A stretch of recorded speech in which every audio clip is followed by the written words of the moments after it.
Père très saint, je veux bénir ton nom. Je veux te rendre action de grâce, Seigneur, pour ce jour-là que toi-même tu as permis que nous soyons encore de ce monde. Seigneur, que ce matin-là soit pour toi action de grâce et reconnaissance pour tout ce que tu réalises et que tu as réalisé dans la vie de tous ceux-là qui sont à toi. Que la louange et que la gloire te reviennent au siècle des siècles. Amen. Bien-aimés, je vous salue dans le précieux nom de Jésus-Christ de Nazareth. Que son divin amour, que sa divine miséricorde vous comble en ce jour pour la gloire de son Saint-Nom. Bien-aimés, nous ne pouvons commencer cet enseignement-là sans toutefois rendre grâce au Seigneur. C'est pourquoi je vous invite à élever la voix et à bénir le nom du Seigneur. Prions.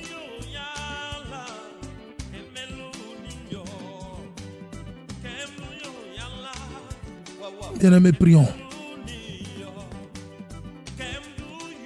Rendons grâce au Seigneur. Celui-là même qui n'a pas exigé de garantie, qui a accepté de porter nos péchés. Bénissons son Saint-Nom.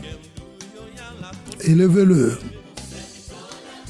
Pour ce qu'il a permis que le message de la repentance soit votre partage. Que l'esprit qui convainc du péché soit votre partage. Rendez-lui action de grâce. Bien-aimé, bénis-le. Élève son saint trône là où tu es.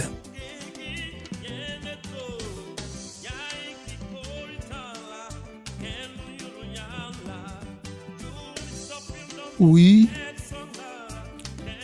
il est celui-là qui guérit et qu'il n'y a pas d'effet secondaire.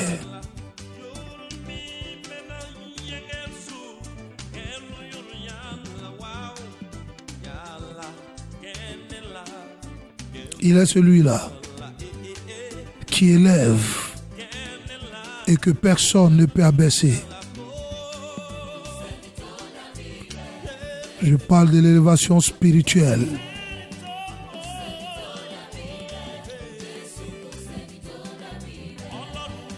Tout décret qui sort de sa bouche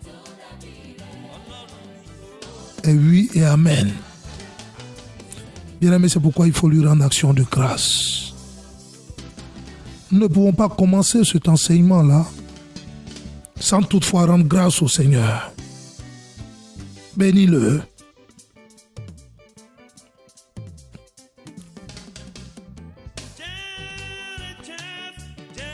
Comment ne pas élever ce Dieu si grand, si merveilleux, si miséricordieux?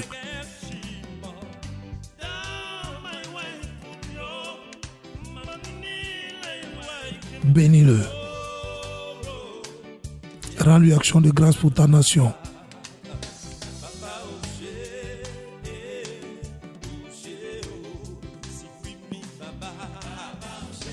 Célèbre son saint nom pour ce qu'il fait pour les veuves et les orphelins.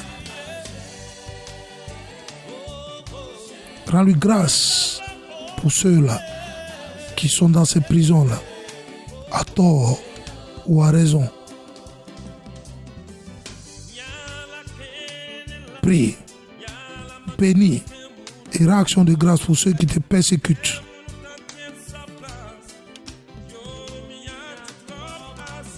Bénis ceux qui te maudissent. Bien-aimé, ne t'éteins pas.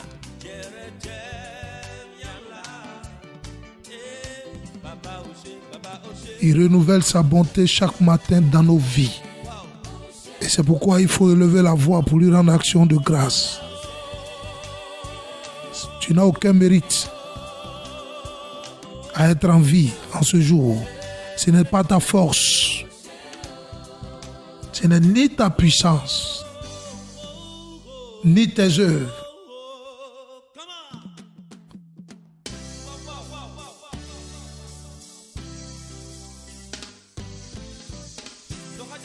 Bénis-le. Prie, bien-aimé. Élève son Saint-Nom.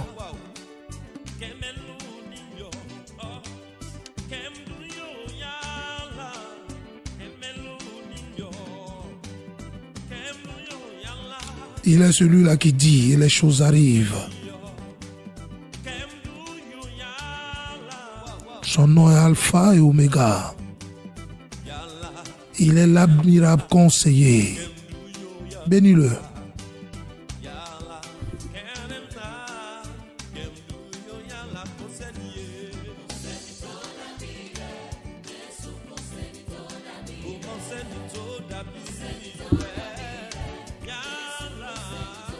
Oui, il est digne de recevoir louange et adoration.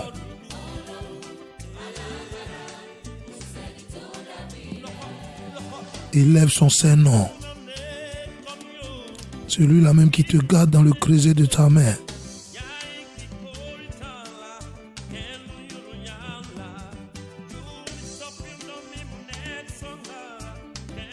Bénis-le.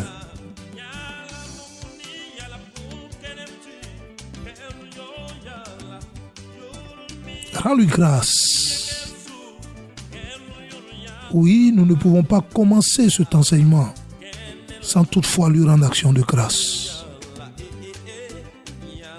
C'est un privilège pour toi de pouvoir lui rendre action de grâce.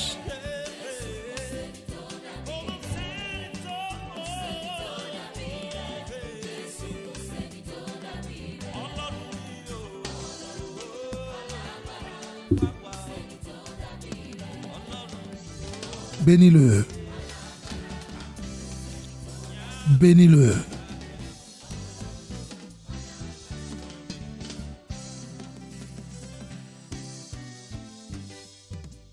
Seigneur, comment ne pas te bénir?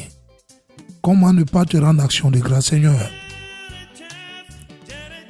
Nous n'avons que nos âmes qui soupirent après toi. Nous n'avons que nos âmes pour te reconnaître tout ce que tu fais et ce que tu es pour nous. Reçois, Seigneur, du haut de ton trône de grâce, nos actions de grâce, nos remerciements pour ce que tu es. Pour ce que tu es pour ces nations-là, pour nos frères et sœurs, pour tes missionnaires, pour tes hommes, tes serviteurs et tes servantes qui sont dans les champs. Ceux-là qui, à cause de ta vérité, qui s'efforcent à demeurer dans ta parole, sont persécutés, sont rejetés, sont haïs. Seigneur, nous te rendons grâce à cause de ton immense soutien pour leur vie. Nous prions, Seigneur, que tu reçoives toute la gloire de leurs œuvres. Bien-aimé, prie.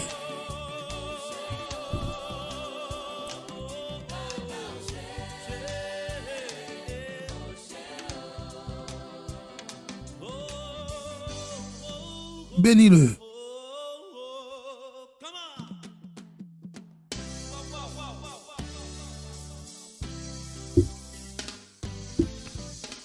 C'est dans le précieux nom de Jésus-Christ que nous avons rendu action de grâce. Bien-aimés, Recommandons-lui ce moment-là. Recommandons-lui ce temps que nous passerons ensemble dans ces enseignements. Prions au nom de Jésus de Nazareth. Père très saint, nous voulons te recommander toutes choses. Que mon esprit soit ton esprit en ce jour et que ma langue, Seigneur, dise ta vérité. Que tout esprit qui ne glorifie pas ton nom, qui se lève dans les hauts lieux, soit abaissé, soit muet, soit réduit au silence en ce jour au nom de ta résurrection. Prie, bien-aimé. Seigneur, dispose le cœur de tes enfants.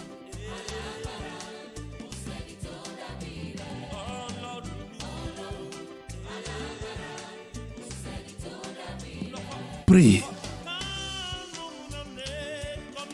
Nous te recommandons toutes choses. Que par cet enseignement-là, que ceux-là à qui tu as communiqué la guérison, que cette guérison-là soit scellée dans leur vie au nom de Jésus. Que ceux-là à qui tu as accordé l'esprit qui convainc du péché, Seigneur, qu'ils soient convaincus de leur péché et qu'ils reviennent dans tes voies. Prie, bien-aimé. Prie, prie, prie, prie, prie. Recommande-lui toutes choses.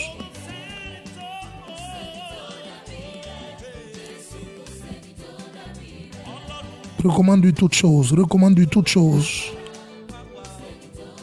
Nous bénissons ton nom, Seigneur. C'est dans le précieux nom de Jésus-Christ que nous avons recommandé toutes choses entre ses mains. Bien-aimés, nous continuons dans ces enseignements-là. Amen. Et aujourd'hui, nous verrons toujours dans le même thème, mais le sous-thème que nous partagerons aujourd'hui, c'est on ne devient pas chrétien pour gagner sa vie, mais d'abord pour la perdre. Amen. On ne devient pas chrétien pour gagner sa vie, mais d'abord pour la perdre. Alléluia. Oui, bien-aimés. Et pour ce faire, je vous invite à prendre le livre de Jean. Jean chapitre 12, au verset 25. Jean chapitre 12, au verset 25. Je lis la parole de Dieu. Celui qui aime sa vie la perdra. Et celui qui hait sa vie dans ce monde la conservera pour la vie éternelle. Amen. Je dis Amen. Bien-aimés, dans ces derniers temps, nous voyons que nous constatons que l'évangile qui est prêché, l'évangile qui est annoncé, est un évangile de facilité. Amen. Et cet évangile-là nous parle d'un bon Dieu tolérant, qui passe à vos moindres caprices, qui cède à vos moindres caprices et qui répond à toutes vos envies, vos désirs, vos convoitises. C'est un évangile qui est vraiment taillé sur mesure et qui est sans contrainte, qui garde une forme de piété, mais qui renie ce qui en fait la force, comme le dit le livre de 2 Timothée 3 au verset 5. Amen. C'est le genre de prédication qui plaît, qui plaît aujourd'hui aux hommes. Car le Jésus qui est proclamé ne demande aucun renoncement, aucune croix à porter, si ce n'est provisoirement lui donner une partie de notre argent. Car le succès et la réussite financière sont garantis dans cet évangile-là. Amen. Cet évangile-là, qu'on appelle aussi, je ne le dirai pas, cet évangile-là est un évangile qui prêche la santé, qui promet la santé, qui promet la richesse, qui promet l'élévation à tout égard. Amen. Mais qui ignore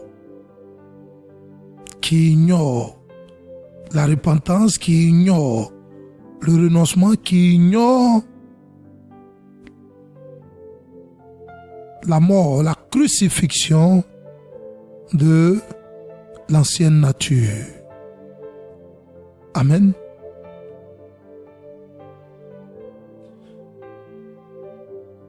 Cet évangile-là fait croire que Dieu veut que les chrétiens soient en bonne santé, soient riches, matériellement, comme financièrement. Amen. Et en apparence, être à l'image d'une personne ou d'une femme, un homme ou d'une femme que tout le monde envie. À cause de cette percée sociale. Amen. Amen. Et je voudrais en profiter pour lire une version, parole vivante, de 2 Timothée 3, verset 5. Je lis la parole de Dieu. Ils feront semblant d'être fidèles à Dieu. Ah oui. Mais en réalité, ils rejetteront la puissance de la foi.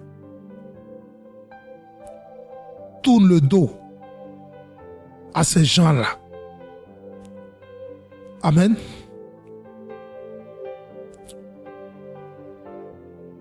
Bien-aimés,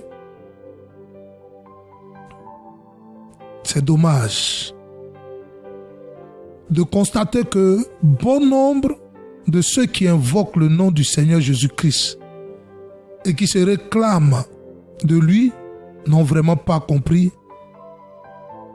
ce que c'est perdre sa vie pour la retrouver dans l'éternité. Amen. Amen. Et bon nombre n'ont pas compris que c'est parce que leur vie ne plaisait pas à Dieu qu'il a envoyé son Fils unique afin qu'il paye par ce sacrifice-là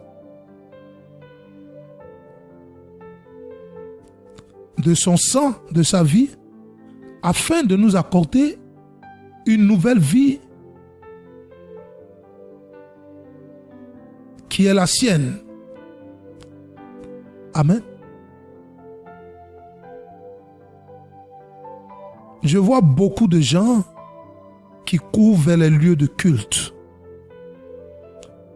qui courent après les hommes de Dieu pour chercher à préserver leur vie, leurs intérêts. D'aucuns même pensent que être membre d'une dénomination fait d'eux des exemptés de la colère venue de Dieu. Ils pensent qu'ils sont exempts de toute colère de Dieu. Quand on les entend prier, ils ont une seule parole qui sort de leur bouche. Seigneur, fais quelque chose dans ma vie. Amen. Pour eux, croire en Jésus-Christ se limite à tout ce dont ils ont besoin pour s'épanouir socialement, professionnellement, financièrement, on pourrait même dire amoureusement dans ce monde-là. Amen. Et personne n'y prend garde.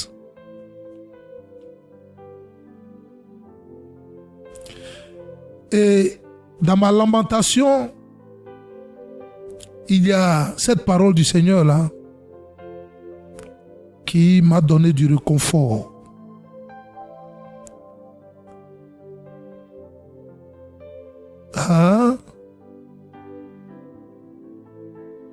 Celui qui aime sa vie la perdra. Et celui qui hait sa vie dans ce monde la conservera pour la vie éternelle. Amen.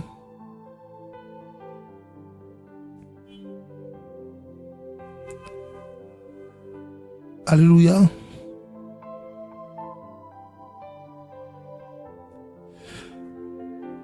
Et donc, bien-aimés, oui, comme je le disais, cette parole-là me réjouit parce que cette parole-là s'oppose, ne se conforme pas à leur désir et au but pour lequel ils prétendent avoir donné leur vie au Seigneur. Donc, ça me réconforte. Amen. Pour eux, la meilleure des façons pour le Seigneur de leur démontrer son amour et sa résurrection, c'est que toute leur volonté soit faite concernant leurs rêves, leurs projets, et j'en passe. Pour tout vous dire, en tant que serviteur de Jésus-Christ, je me suis rendu compte que la parole du Seigneur qui dit dans Matthieu 7, verset 14, « Mais étroite est la porte, resserrez le chemin qui mène à la vie, et il y en a peu qui les trouvent. » Amen. Pourquoi je le dis? Parce que durant tout le temps que je ministre, tout ce que je reçois ou que j'ai l'occasion ou à qui j'ai l'occasion d'annoncer l'évangile, je me suis rendu compte qu'ils ont un seul objectif. Amen. Et cet objectif-là se résume à l'état de leur vie sur terre. Point barre. C'est-à-dire que Dieu doit accomplir leur projet, leur volonté dans ce monde. Et aussi tous leurs rêves. Et le reste, bon, ça c'est Dieu qui voit. C'est-à-dire, le paradis, c'est le bonus. Amen. Et quand je me mets à leur enseigner cette vérité-là, qu'on ne vient pas à Jésus pour bâtir sa vie, mais d'abord pour la perdre.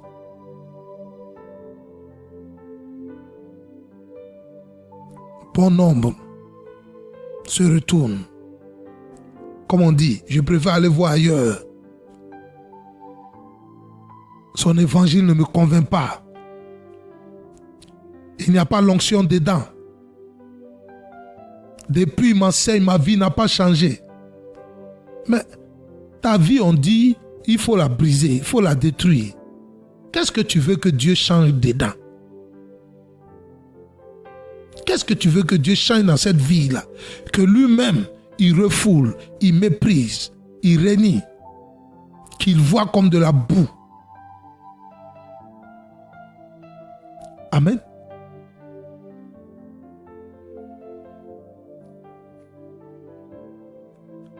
Alléluia.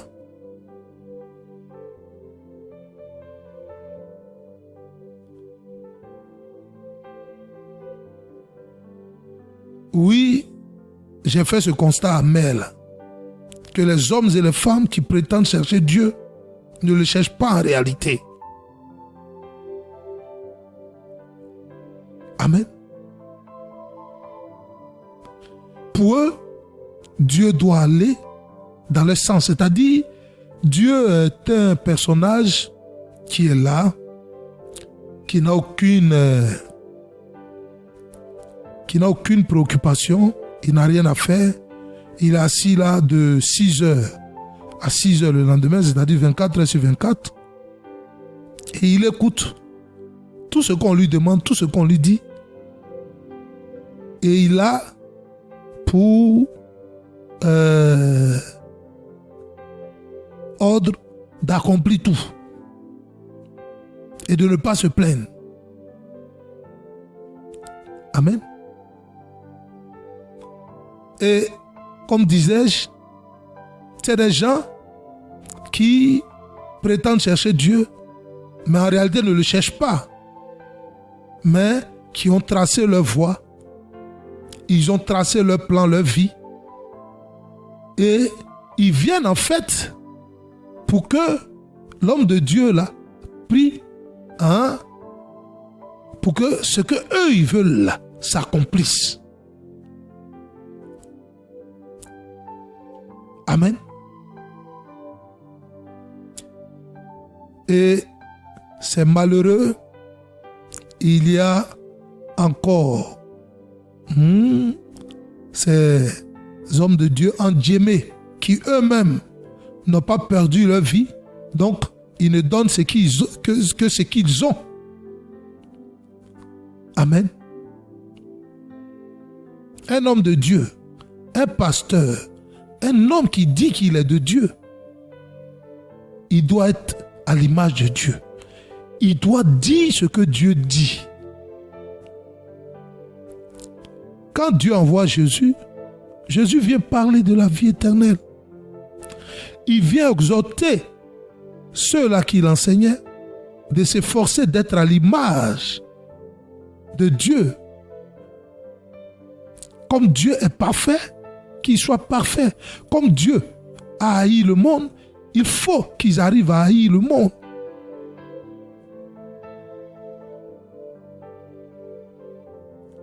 Amen.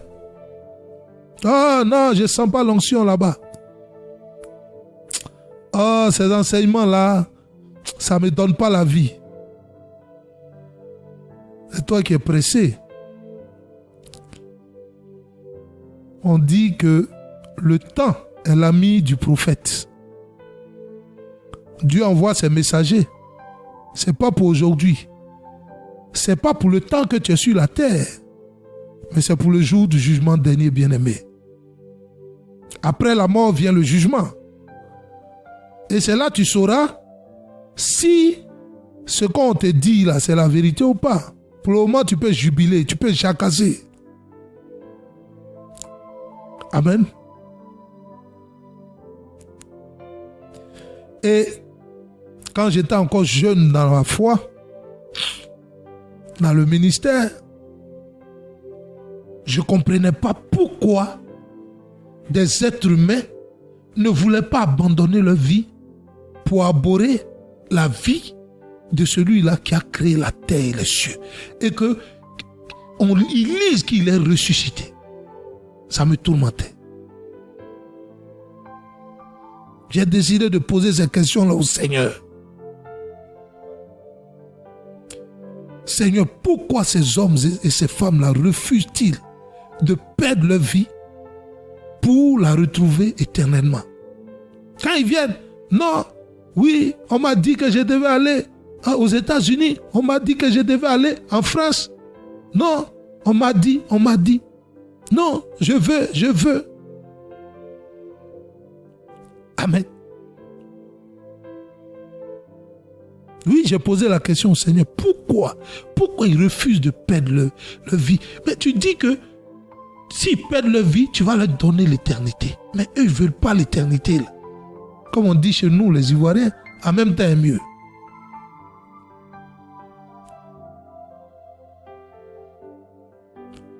Et je lui ai demandé, mais pourquoi ils refusent ta vie, que ta vie soit en eux? Pourquoi? Parce que leur vie, là, n'est que vanité. Il n'y a rien de concret dedans. Pourquoi ils ne se rendent pas compte que tout ce qu'ils amassent là, c'est pour leur perte? Et le Seigneur m'a répondu. Mais je ne partagerai pas tout avec vous. Je suis désolé. Ben, succinctement, je vous dirai je vais vous donner un passage de la Bible, tout juste, pour vous faire comprendre ce dont il voulait me parler. Et bien aimé, prenons le livre de Jean. Jean 10, le verset 27 au verset 28.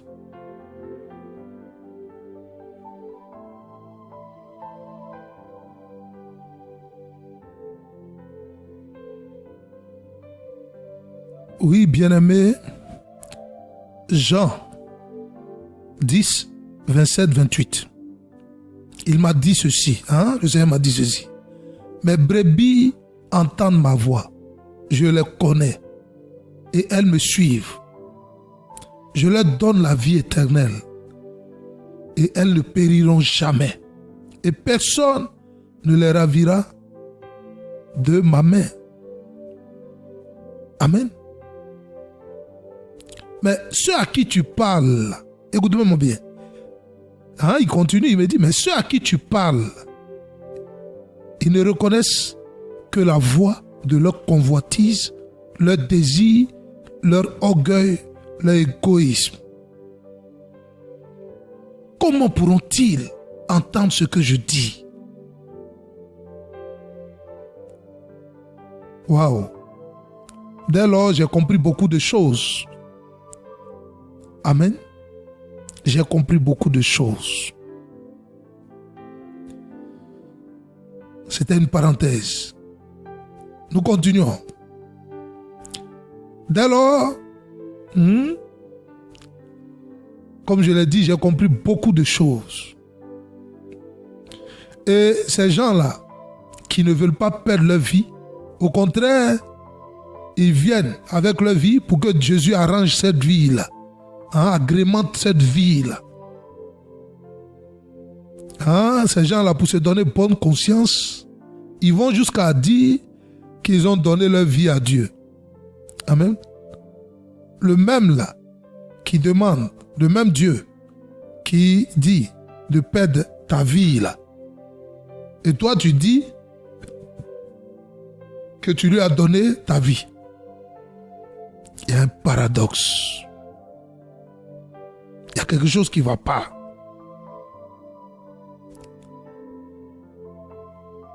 Amen. Bien-aimé, amen.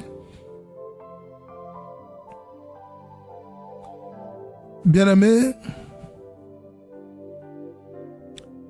bon nombre d'entre vous n'ont pas encore compris ce que c'était réellement l'évangile. Amen. Pourquoi? Parce que bon nombre d'entre vous sont persuadés que tout ira bien pour eux s'ils font l'œuvre de Dieu et qu'ils vivent selon sa volonté. Mais ce n'est pas ce que nous enseigne la parole de Dieu. Amen. Beaucoup de chrétiens, quand vous lisez votre Bible, beaucoup de chrétiens ont été persécutés, ont été pauvres. Et plusieurs disciples de Christ sont morts atrocement, tués, tandis que d'autres ont expérimenté des tragédies, des deuils et des maladies, comme Paul.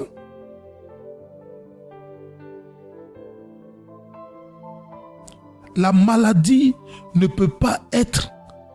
la maladie est une gêne pour ton corps, mais pas une gêne pour ta décision de suivre Jésus. Je répète, la maladie, là, c'est une gêne pour ton corps. Mais ça ne peut pas t'empêcher de perdre ta vie. Le chômage, c'est une gêne, oui, pour ton corps. Mais ça ne peut pas t'empêcher de donner ta vie au Seigneur. Mais on ne peut pas dire non, donne ta vie au Seigneur et tu vas avoir du boulot. Et, ouais, ce mensonge-là a été implanté, enraciné en vous. Et donc, vos cœurs sont rentrés dans une compromission. Si je fais ça, Dieu va faire ça pour moi. Si je fais ça, Dieu va faire ça. Depuis quand un enfant obéit à son papa parce qu'il ne veut que des récompenses? C'est d'avant là. Si tu vas lui donner en adoption, il faut lui donner dès maintenant. Il n'a pas un bon esprit.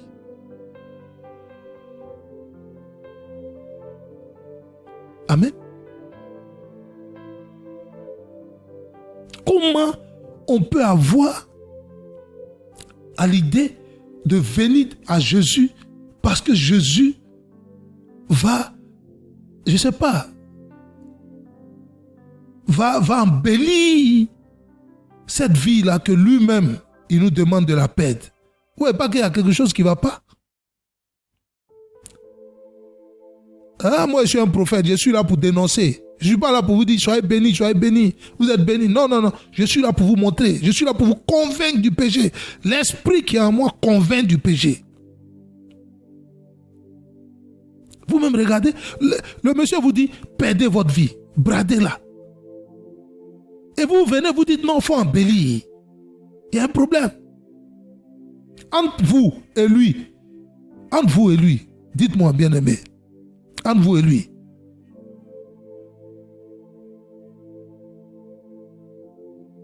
la volonté de qui doit s'accomplir? Le monsieur vous dit, abandonnez votre vie. Vous venez, vous dites, non, il faut embellir. C'est comme vous dites à quelqu'un, ramasse les ordures là, va les jeter à la poubelle. Et votre enfant vous ramène les ordures là, et il vous dit, non, voilà les ordures là, il faut. Mais qu'est-ce que c'est ça? Amen. Et cela ne saute à l'œil de personne. Amen. Aujourd'hui, ouais, le mal vous est présenté sous des traits inoffensifs. Et il est changé en bien. Vous avez du mal à accepter la vérité. Vous savez que ce que je dis là, c'est la vérité. Mais vos cœurs refusent. Mais moi, j'ai eu ma réponse avec le Seigneur. Il dit, quand tu leur parles, s'ils sont mes enfants, ils vont m'écouter. Ceux qui ne m'écoutaient pas en Israël, là, c'est parce qu'ils n'étaient pas de Dieu. Je l'ai dit. Vous n'êtes pas de Dieu. Voici pourquoi vous n'entendez pas mes paroles, là. Vous n'écoutez pas. Mais vous voulez faire la volonté de votre Père, qui est la convoitise, les désirs. Là. Amen.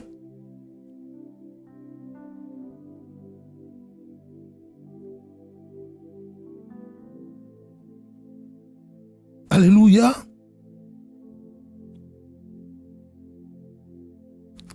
Et c'est ce qui fait comment on dit, l'efficacité ou bien le côté attrayant de ce faux évangile-là qui s'est transformé en doctrine, enrobé dans du miel,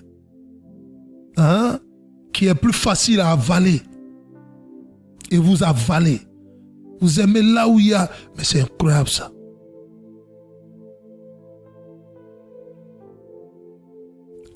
Il est tout à fait normal. Il est bien plus facile, je comprends, il est bien plus facile de croire en la prospérité, de rêver là, de se voir grand, que de voir une croix où il y a la difficulté, il y a la persécution, il y a l'humiliation. Amen. C'est tout à fait normal. Et donc, bien-aimés, nous continuons. Bien-aimé, perdre sa vie pour la retrouver. Parmi vous, il y en a d'autres qui se posent la question, comment y arriver? Oui, il y a certains qui ont cette volonté-là d'y arriver. Parce qu'ils ont compris que ce monde-là va passer, mais que la parole de Dieu ne passera pas. Amen. Que le Seigneur vous comble et qu'il vous restaure, qu'il vous indique ce chemin-là et que vous soyez comme il a dit. Amen. Bien-aimés, la loi du royaume de Dieu nous présente souvent des paradoxes. Souvent les deux extrêmes. C'est-à-dire la mort, la vie doivent se côtoyer. Tout le temps. Regardez, si vous jetez ça en terre, si vous ne mourrez pas, je suis la vie. Toujours la vie, la mort. Amen. Et pour commencer, je prendrai cette image-là, de la transformation de la chenille. Pour que, toute cette journée-là ou bien dans la semaine, vous méditez cela. Nous allons prendre la transformation de la chenille. Amen. La chenille qui s'enferme dans son cocon et devient chrysalide, l'état intermédiaire par lequel passe la chenille avant de devenir papillon. Amen. Et donc, cette chenille-là va mourir à sa vie pour pouvoir renaître en papillon. Regardez les limites de la chenille. Elle traîne à terre. Elle a des limites. Il y a des endroits où elle ne peut pas partir. Elle n'est pas agréable. Elle se fait marcher. Dès que quelqu'un la voit, elle veut la piétiner. Amen.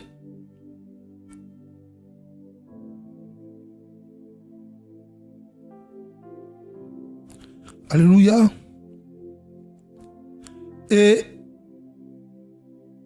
cette vie moribonde de la chenille, Dieu va la transformer. Et regardez comment le papillon se déplace et peut aller partout avec de belles couleurs en son sein. Bien-aimés, j'utilise cette image-là pour que vous compreniez ce que le Seigneur Jésus-Christ, dans cette parole où il nous demande de mourir, de perdre notre vie là, veut nous enseigner. Et nous faire comprendre que un tel paradoxe aussi existe dans le royaume de Dieu, dans le monde spirituel.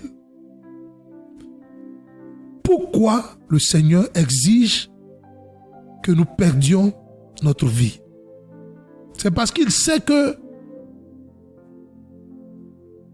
nous vivons de notre convoitise, selon notre propre désir. Amen. Selon nos propres désirs. Et les désirs sont la mort spirituelle. Le fait que nous marchions selon nos désirs, nos ambitions, nos projets à nous-mêmes, déjà, nous sommes dans le chemin de la mort. Amen. Et c'est ce que nous sommes. Avant de le rencontrer, c'est ce que nous sommes. Et il ne peut pas agréer cette vie-là. À comparer à lui la vie qu'il veut nous donner, cette vie-là est de la boue. Cette vie-là ne nous ressemble pas. C'est une vie qu'on a contractée parce qu'on était dans les ténèbres.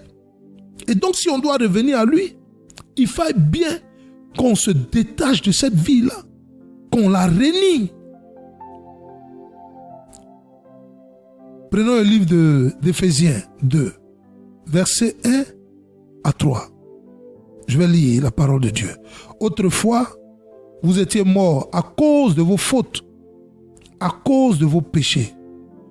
Vous viviez dans le péché en suivant les forces de ce monde. Bien aimé, ce n'est pas votre vie ça. Vous obéissez au chef des puissances mauvaises qui règnent entre ciel et terre. Ce n'est pas votre vie. Ce chef-là, c'est l'esprit du mal qui agit maintenant chez ceux qui désobéissent à Dieu. Au verset 3, autrefois, nous aussi, nous faisions tous partie de ces gens-là. Quand nous vivons selon nos désirs mauvais, nous obéissons à ces désirs-là et à nos pensées mauvaises. À cause de notre nature, nous méritons la colère de Dieu comme les autres. Amen. Mais qu'est-ce que vous voulez que Dieu fasse avec cette vie-là? Il dit, il ne peut pas mettre du nouveau vin dans une vieille huître. Il faut vous débarrasser de cette vie-là. Et quand on demande à quelqu'un de mourir, tout de suite, il voit ses intérêts menacés. Quand on lui dit de renoncer à tout, tout de suite, c'est son compte en banque qu'il voit. Mais ce n'est pas ce que Dieu te demande. Quand le Seigneur dit de mourir, là, de brader ta vie, là, de crucifier ta vie, de mourir d'abord, là. Mais, bien-aimé, le Dieu dont la Bible parle est quand même sage. Et donc, nous sommes tous dans la condition déchue d'Adam, morts à la vie de Dieu. C'est-à-dire, la vie de Dieu n'existe pas en nous parce que cette vie-là est truffée de convoitises, de mauvais désirs, de mauvaises pensées. Mais voici pourquoi il nous demande de nous débarrasser de cette vie-là. Et donc, celui qui ne veut pas se débarrasser de cette vie-là va mourir pour toujours. Parce qu'il ne peut pas avoir la vie éternelle. C'est compliqué ça.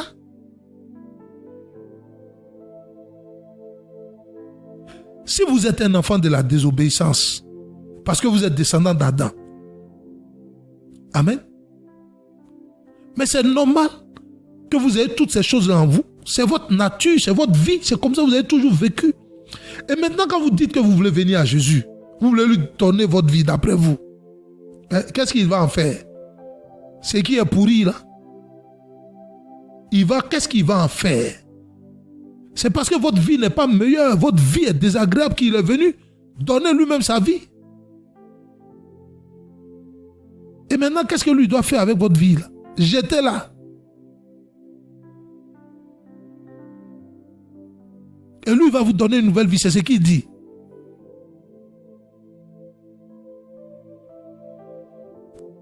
Amen. Notons que depuis qu'Adam et Ève ont été chassés, l'humanité marche dans la convoitise selon les désirs des hommes. Ce monde est dirigé par qui? Vous le savez. Et pourquoi vous ne voulez pas comprendre?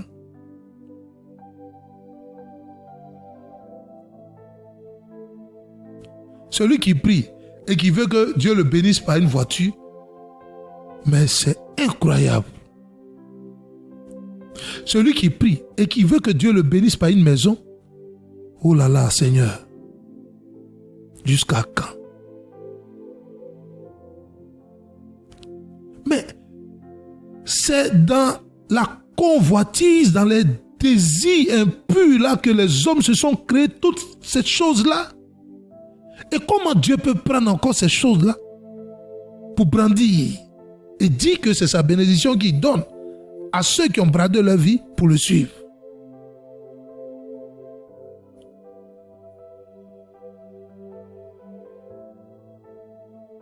Oh Seigneur,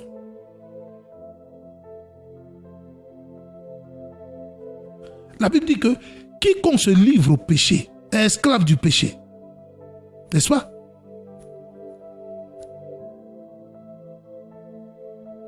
Bien-aimé, n'est-ce pas? Jean 8, 34. Quiconque est esclave du péché, quiconque pêche, se livre au péché, est esclave du péché. Et donc, celui qui aime cette sorte de vie-là, où il vit selon ses désirs, ses ambitions, il fait ce qu'il veut là, ben, qu'il reste là et qu'il vive comme ça. Mais s'il veut abhorrer la vie de Jésus, s'il veut la nouvelle vie, s'il veut la vie que Dieu reconnaît, il doit brader cette vie-là. Il doit se séparer de cette vie-là, parce que cette vie-là, son salaire, c'est la mort. Amen. Par contre, celui qui comprend son égarement dans le péché, celui qui sait que ces désirs-là sont les désirs du diable, que sa convoitise-là, c'est la convoitise du diable. Mais celui-là va devoir aspirer au meilleur. N'est-ce pas? Et donc, il va renoncer à sa vie, qui est une vie de péché. Amen. Puisqu'elle a été bâtie sur la convoitise, les désirs charnels, les ambitions démesurées, toutes ces choses-là. Mais c'est la convoitise. Écoutez, regardez comment la convoitise, regardez comment le diable, il va jouer avec vous. Vous voyez? Il vous fait comprendre que vous loger, ce n'est pas ça qui est important. Mais il faut avoir une maison avec une piscine, avec tout ce qui concorde, tout. Voilà. Vous voyez, il vous amène à aller dans l'irréel, ce qui n'est pas essentiel. Amen.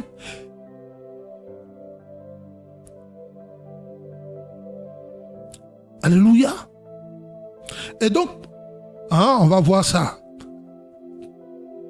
prochainement.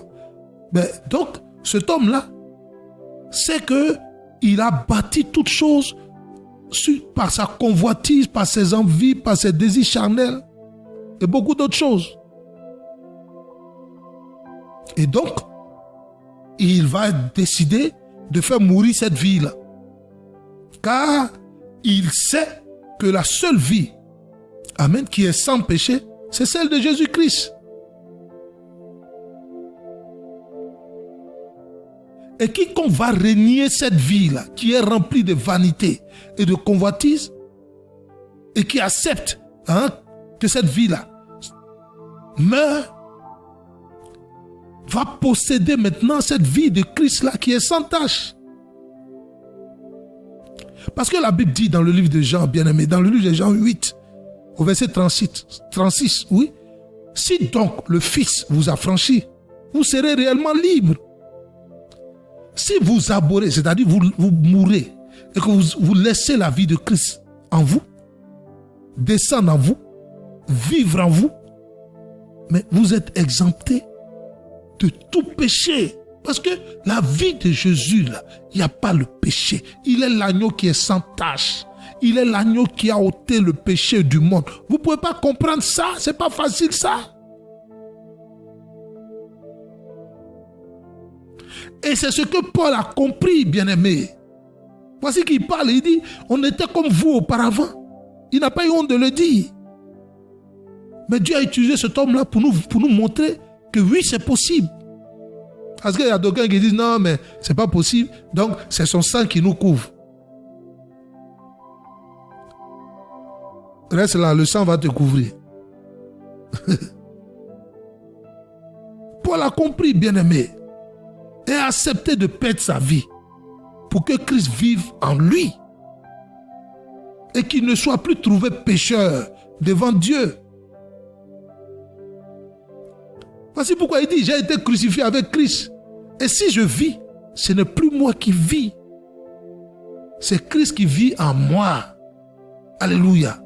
Or, toi, tu vis avec ton moi là, pour que Jésus n'ait qu'à agrémenter ça. Jésus n'est qu'à honorer ça. Il n'est qu'à arranger ça. Ton moi là, ton moi là. Et quand on te demande de laisser ton moi là, on a eu problème. On n'est plus homme de Dieu. Vous me faites rire. Que Dieu ait pitié de vous. Parce que c'est votre ignorance. Amen. Si je vis maintenant dans la chair, je vis dans la foi au Fils de Dieu qui m'a aimé et qui s'est livré lui-même pour moi. Vous pensez que quand Paul dit il s'est livré lui-même pour moi là, ça veut dire quoi? Vous voyez déjà une croix quelque part là-bas où Jésus est dessus. Non. Il est en lui, il est en lui. Et il se livre pour lui. Quand Satan vient, il n'arrive pas à la voir. Parce que c'est vos prières là.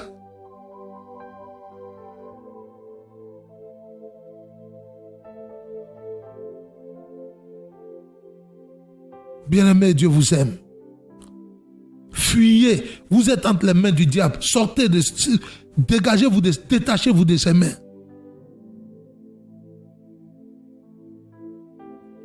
C'est la vie de Jésus en vous là. C'est-à-dire, quand vous mourrez, quand vous acceptez de perdre votre vie et que maintenant, vous avez sa vie là, sa vie va venir résider en vous. Et c'est la vie de Jésus qui va ôter le péché en vous. Jean-Baptiste dit, voici l'agneau de Dieu qui ôte le péché du monde. Bien-aimés, ne craignez pas de perdre votre vie. Parce que quand on vous dit de perdre votre vie, vous pensez à vos biens. Bon, qu'est-ce que vous allez même, vos biens là, ça sert à quoi? Qu'est-ce que ça vous donne? Qu'est-ce que ça a créé dans votre vie? Qu'est-ce que ça vous donne? Au contraire, ça vous pousse à vous éloigner de Dieu.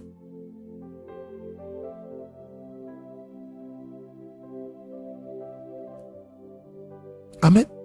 La luxure crée l'arrogance. La luxure crée l'orgueil. Ça suscite l'orgueil, l'arrogance. La richesse, c'est ce que ça fait. Tu veux plus entendre. Toi, tu veux plus entendre raison. On ne peut plus te parler. Même Dieu a une personne. Toi, tu le compares à ton argent. Et c'est bête, excusez-moi du terme, de dire j'ai l'argent que lui. Je suis mieux que lui. Oh, va un jour à la morgue et vois qui tu es. Va au cimetière et vois qui tu es. Sois humble. L'humilité, ce n'est pas s'agenouiller devant son frère physiquement. Moi, je parle de l'humilité de Dieu. Acceptez ce que Dieu dit. Ne raisonnez pas. La raison s'oppose à la foi.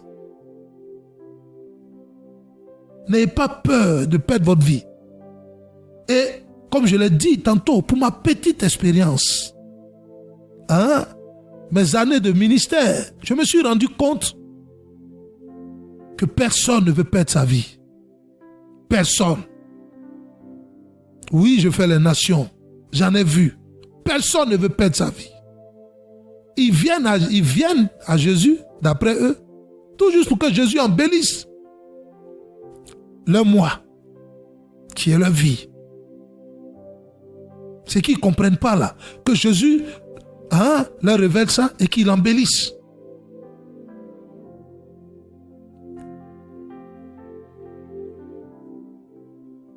Bien-aimés, le temps qui nous est imparti est arrivé à sa fin. Nous pourrons reprendre cet enseignement-là la semaine prochaine. Et d'ores et déjà, vous avez compris ce que c'est perdre sa vie pour la retrouver. Et nous devons retenir que on ne vient pas à Jésus pour gagner sa vie, mais d'abord la perdre. Alléluia. Bien-aimé, là où tu es, tu pries. Si ce message-là t'a touché, si l'Esprit de Dieu t'a convaincu de la position dans laquelle tu es et que tu n'as pas encore accepté de perdre ta vie, élève la voix et prie. Dis Seigneur, je le veux et je prends la résolution de me séparer de cette vie de convoitise, de cette vie de désir ardent, excessif, de cette vie de gloutonnerie, d'ambition démesurée, de cupidité, d'amour du monde, de vanité. Prie, bien-aimé.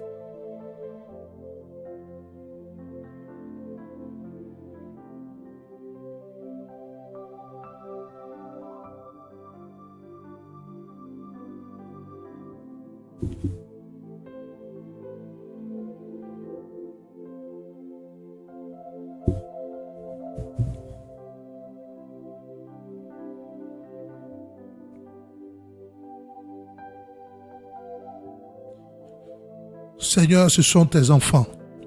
Tu sais ceux qui sont à toi. Comme tu l'as dit, tes brebis entendent ta voix. Seigneur, tu les connais.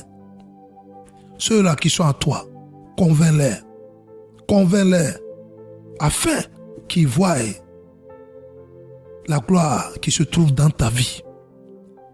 Et que dès lors, dès ce jour-là, ils méprisent cette vie-là que tu n'as pas créée pour eux. Et qu'ils renoncent à elle. Et qu'ils acceptent d'aborder ta vie. Ta vie qui est à l'image de Dieu. Père, je bénis ton nom et je te rends grâce. Que la louange et la magnificence te reviennent au siècle des siècles. C'est en ton nom que j'ai parlé. Seigneur, touche-les pour la gloire de ton Saint-Nom. Bien-aimés, que son abondance et sa bonté soient dans vos vies en ce jour. Je vous dis shalom et à bientôt.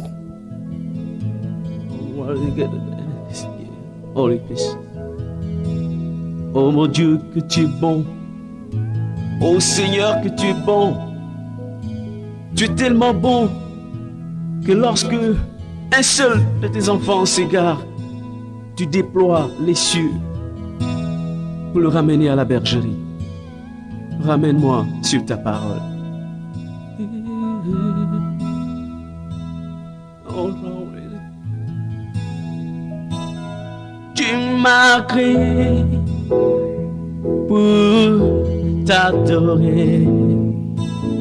Tu m'as donné la vie pour te servir. T'as mis ta parole sur mes pieds comme un tapis pour marcher jusqu'à toi. T'as mis sous mes pieds toute la création. Et moi, par mes vains soucis, j'ai quitté le tapis. Et depuis je marche selon ma voie, je suis égaré. Amène-moi sur ta parole. Je veux marcher jusqu'à toi. Ramène-moi sur ta parole. Ne me laisse pas souffrir ailleurs. Ne me laisse pas mourir ailleurs. Oh yeah. Ramène-moi sur ta parole. Yeah. Ne me laisse pas souffrir ailleurs. Na, na, na.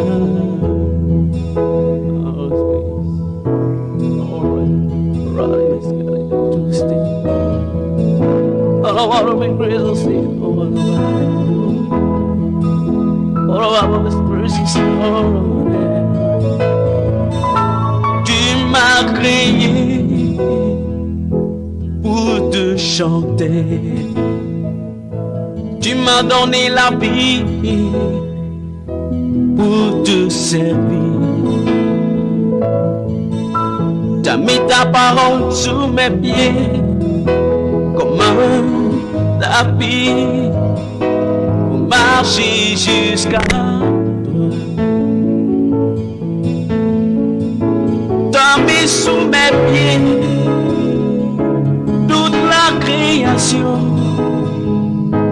Et moi, pas mes vains soucis, j'ai quitté le tapis. Et depuis je marche selon ma voie, je suis égaré. Ramène-moi sur ta parole. Je veux marcher jusqu'à toi. Yeah. Ramène-moi sur ta parole. Ne me laisse pas mourir ailleurs. Ramène-moi sur ta voie. Je veux marcher jusqu'à toi, Seigneur. Yeah, yeah. Je veux marcher jusqu'à ton Saint-Trône. Ramène-moi sur ta voie. Ramène-moi sur ta parole. Ne me laisse pas souffrir ailleurs. Mon Dieu, ramène-moi sur ta voie, Seigneur.